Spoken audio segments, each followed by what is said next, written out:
السلام علیکم ورحمۃ اللہ وبرکاتہ۔ جاوید پبلشرز میں خوش آمدید۔ آج ہم پڑھیں گے کڈز اسلامیات برائے جماعت پنجم باب ہفتم اسلامی تعلیمات اور عصر حاضر کے تقاضے کا سبق نمبر 2، جس کا عنوان ہے پودوں اور درختوں کی اہمیت۔ اس سبق کو پڑھنے کے لیے ہم چلتے ہیں کتاب کے صفحہ نمبر 86 یعنی 86 پر۔ حاصلات تعلم۔ اس سبق کو پڑھنے کے بعد طلباء اس قابل ہو جائیں گے کہ وہ قرآن و سنت کی روشنی میں، اسلامی تعلیمات کی روشنی میں پودوں اور درختوں کی اہمیت جان سکیں، پودوں اور درختوں سے حاصل ہونے والے فوائد سمجھ سکیں، پودوں اور درختوں کی حفاظت اور استعمال کے حوالے سے اسلامی تعلیمات پر عمل کر سکیں، ماحولیاتی تبدیلی میں پودوں اور درختوں کے کردار کے حوالے سے اپنی ذمہ داریوں کا جائزہ لے سکیں۔ پودوں، درختوں اور انسان کا چولی دامن کا ساتھ ہے، یعنی ان کا ساتھ کبھی چھوٹ نہیں سکتا، ایک دوسرے کے بغیر دوسرے کا ہونا ناممکن ہے۔ یہ انسان کی زندگی کے لیے اہم ہے۔ قرآن مجید میں ارشاد ربانی ہے، بسم اللہ الرحمن الرحیم هو الذي أنزل من السماء ماء لكم منه شراب ومنه شجر فيه تسيمون ينبت لكم به الزرع والزيتون والنخيل والأعناب ومن كل الثمرات إن في ذلك لآية لقوم يتفكرون۔ کا ترجمہ ہے، وہی اللہ تعالیٰ کی ذات ہے جس نے آسمان سے پانی برسایا جسے تم پیتے ہو، اور اس سے درخت بھی شاداب ہوتے ہیں، اسی سے وہ تمہارے لیے کھیتی اور زیتون، کھجور اور انگور اور دوسرے بے شمار درخت اگاتا ہے۔ حقیقت یہ ہے کہ ان سب باتوں میں ان لوگوں کے لیے بڑی نشانی ہے جو سوچتے سمجھتے ہوں۔ اللہ تعالیٰ نے درختوں سے زمین کو مزین کیا، کھیتوں کو جلانے اور پھلدار درختوں کو کاٹنے سے منع کیا گیا ہے۔ درخت اور پودے یہ ایسی واحد چیز ہیں جس بھی حال میں ہو یہ انسان کو فائدہ ضرور دیتی ہیں۔ درخت پھل دیتی ہیں ہمیں، اس کے بعد درخت کی لکڑی سے ہم بے شمار چیزیں بناتے ہیں۔ جو درخت کے پتے ہوتے ہیں، درخت کی ٹہنیاں ہوتی ہیں، درخت کی شاخیں ہوتی ہیں، یہ مختلف قسم کی دوائیاں بنانے میں استعمال ہوتی ہیں۔ پھر اس کے بعد یہ عام طور پر جو خیموں میں جھگیوں میں جس طرح کے لوگ رہتے ہیں ان کے لیے یہ چھاؤں کا سبب بنتی ہیں، گھر بنانے کے لیے۔ گھر بنانے کے علاوہ درخت، کھڑا ہوا درخت اگر پھل نہ دے رہا ہو تو عموماً وہ کسی فائدے کا نہیں ہوتا، لیکن پھر بھی وہ چھاؤں بھی ضرور دیتا ہے۔ اتنے فائدے ہیں درخت کے، کسی بھی صورت میں کسی بھی چیز میں درخت ہمارے بہت کام آتا ہے، اسی لیے اس کو چولی دامن کا ساتھ کہا گیا ہے۔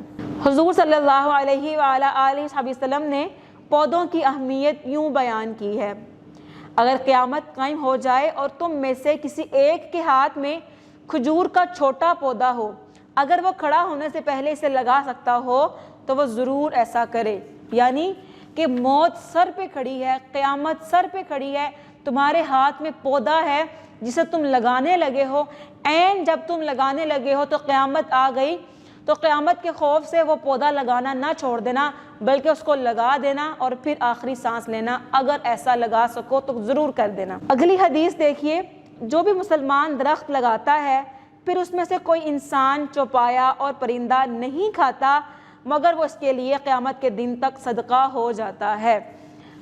یعنی کہ اب درختوں سے جانور بھی فائدہ لیتے ہیں، پرندے بھی فائدہ لیتے ہیں، پھر بھی اگر نہ جانور فائدہ لے، نہ انسان فائدہ لے، نہ پرندے فائدہ لیں، پھر بھی درخت صدقہ کس وجہ سے ہیں؟ ایک تو ہمارے سانس لینے میں آکسیجن کا سبب ہے درخت، اس سے وہ صدقہ بن جائے گا کہ بہت سے لوگوں کو زندگی بخشنے کا سبب بنے گا۔ دوسرا، بہت سے ایسے لوگ جو گرمی دھوپ میں کھڑے ہوں گے ان کے لیے چھاؤں کا سبب بھی بنے گا۔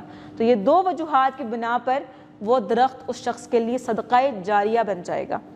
درختوں کے فوائد۔ درخت آکسیجن خارج کر کے فضا کو مضر مادوں یا آلودگی سے پاک کرتے ہیں، اس لیے انہیں زمین کے پھیپھڑے بھی کہا جاتا ہے۔ درخت زمین اور ماحول کو حسن اور جاذبیت سے مزین کرتے ہیں۔ درخت زمین کے درجہ حرارت میں کمی لاتے ہیں اور ماحول کو خوشگوار بناتے ہیں۔ درختوں سے پھل حاصل ہوتے ہیں جبکہ نباتات سے مختلف قسم کی دوائیں بھی بنائی جاتی ہیں۔ درختوں کو لکڑی سے فرنیچر بنایا جاتا ہے۔ درخت اور پودے ایندھن کی ضروریات پوری کرتے ہیں، یعنی جلانے کے کام آتے ہیں۔ درخت سے انسان اور حیوان اپنی غذائی ضروریات پوری کرتے ہیں۔ درخت گرمیوں میں چھاؤں فراہم کرتے ہیں۔ درخت پرندوں کو ٹھکانہ فراہم کرتے ہیں۔ ماحولیاتی تبدیلی میں درختوں کا کردار۔ درختوں سے محبت زندگی سے محبت ہے۔ درختوں کی کٹائی اور کمی سے عالمی درجہ حرارت بڑھ رہا ہے، جس کے نتیجے میں زیر زمین پانی کی سطح کم ہو رہی ہے اور پینے کا پانی ناپید ہونے کا شدید خطرہ پیدا ہو رہا ہے۔ ماہرین کے مطابق کسی بھی ملک کا 25 یا 25% رقبہ جنگلات پر مشتمل ہوتا ہے۔ پاکستان میں یہ شرح 3% بھی نہیں ہے۔ 25% زمین کسی بھی ملک کی درختوں پر مشتمل ہونی چاہیے، جبکہ پاکستان میں 25 کا 20 کیا 3% بھی نہیں ہے، 3% بھی ایسا نہیں ہے۔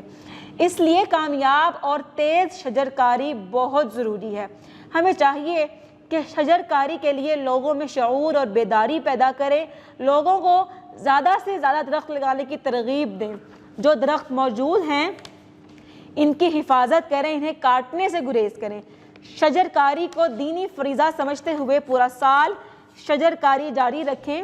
زیادہ سے زیادہ درخت لگانا آنے والی نسلوں پر احسان کے مترادف ہوگا۔ مزید جانیے، کہا جاتا ہے کہ ایک درخت 18 افراد کے لیے 1 سال کی آکسیجن کی ضرورت پوری کرتا ہے۔ نمبر 2، سرسبز و شاداب درختوں اور پودوں کا انسانی ذہن اور بینائی پر خوشگوار اثر پڑتا ہے، یعنی آنکھوں کے لیے بھی درخت بہت فائدہ مند ہیں۔ اس سبق میں ہم نے بہت سی منفرد معلومات پڑھی ہیں جس نے ہمارے جذبے کو یقیناً اجاگر کر دیا ہوگا، تو اس کو ضرور استعمال کیجئے۔ اسی کے ساتھ مجھے دیجیے اجازت۔ ویڈیو دیکھنے کا بہت شکریہ۔ اپنا بہت سارا خیال رکھیے گا، اپنی دعاؤں میں یاد رکھیے گا۔ مزید ویڈیوز دیکھنے کے لیے جڑے رہیں بولتی کتابوں کے ساتھ۔